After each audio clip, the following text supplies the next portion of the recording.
306 men from a single family marched directly into an ambush they already foresee, and almost none will return alive. July 18th, 477 BC. Rome was backed into a corner. A bloody border war against the formidable Etruscan city of Veii threatened the young republic.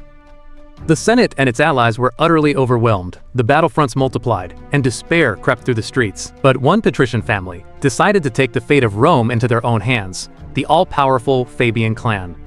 In an act of extreme loyalty, and perhaps blind arrogance, they volunteered to fund and fight their very own private war.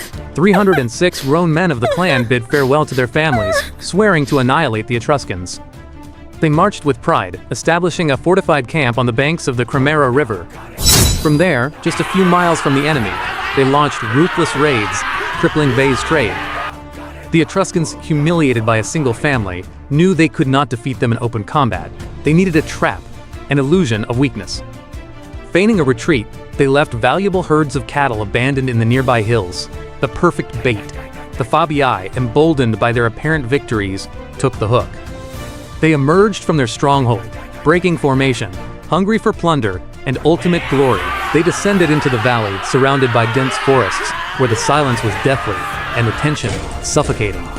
Suddenly, the earth shook. The Etruscans erupted from the underbrush, sealing off every route of escape. A storm of javelins and arrows darkened the sky.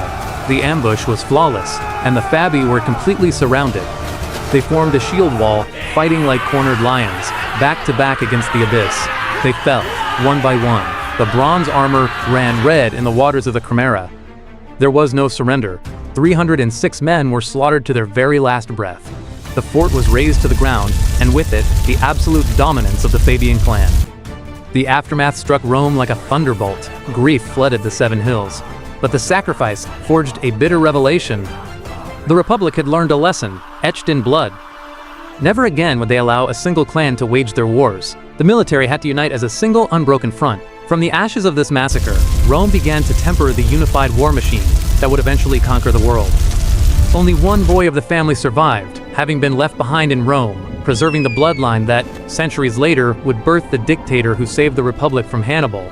What are your thoughts on this? Let us know in the comments. If history moves you as much as it moves us, subscribe to The Day Changed Everything, so you never miss a single event that reshaped the world.